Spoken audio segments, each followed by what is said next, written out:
All right, and let's bring in now National Senator Matt Canavan and WA Liberal leader Basil Zempilas. Welcome to you both.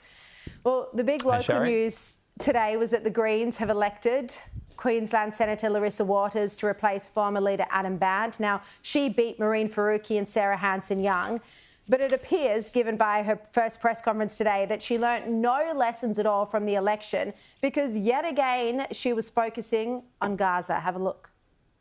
We're the Greens, so of course we stand firm always on social justice and human rights. Whether that's First Nations justice, whether that's a free Palestine, whether that's peace and human rights globally, we will always be there calling out atrocities, calling out a genocide and standing strongly on social justice and human rights. I know a lot of wonderful Jewish voters who are backing the Greens because they don't want a genocide either.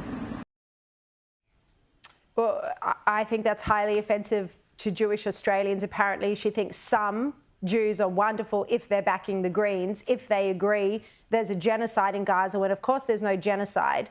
Now, meanwhile, have a look at Mehreen Faruqi. She's in denial about how badly the Greens lost. Migrant and multicultural communities have, in the tens of thousands across Sydney, across Brisbane, across Melbourne, backed our strong stand against the genocide in Gaza. To the right-wing media, to the billionaires, to the big corporations, and to the Albanese government, this is our message.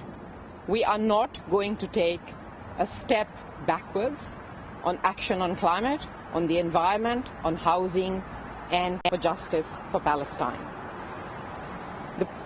Our voters have put us there to fight for people and the planet, and that is exactly what we will be doing.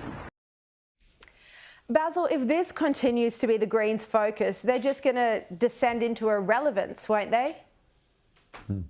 Well, there are lots of political parties right at the moment looking deep within, as they should, after an election result. The Liberal Party is clearly doing that. I'm a part of that at state level.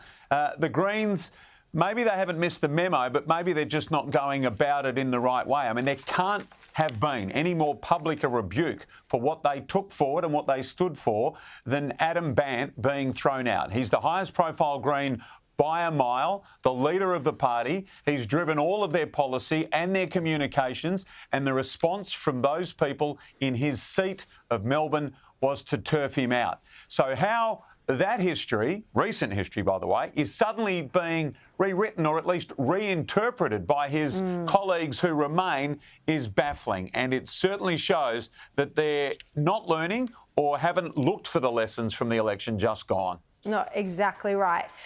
Matt, you have to sit with, these senators every single day that you're in Canberra. I mean, we were all thrilled that the Greens lost 3 of their 4 lower house seats. But, when you look at it, it is a depressing thought that they now have control with Labor in the Senate.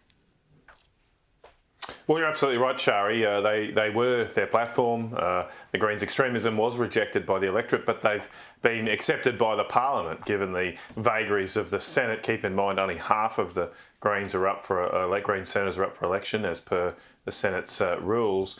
And you only need, if you get 9 to 10% of the vote, like the Greens do, you tend to get a senator up anyway. So while they had swings away from them, they still were able to maintain their Senate representation. And then, just given all the other changes in the Senate, they've ended up in a situation where the Labor Party now can pass any law it wants with just the support of the Greens. They don't need Lydia Thorpe, they don't need Fatima Payman, David Pocock, they're all irrelevant.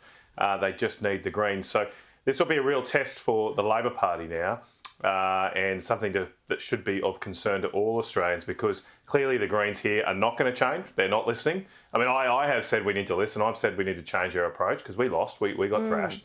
But you just hear there from Larissa Waters that they're not listening at all. They're going to double down. And the question now is, will the Labor Party back down to the extreme demands of the Greens and take this country much, much, much more extreme?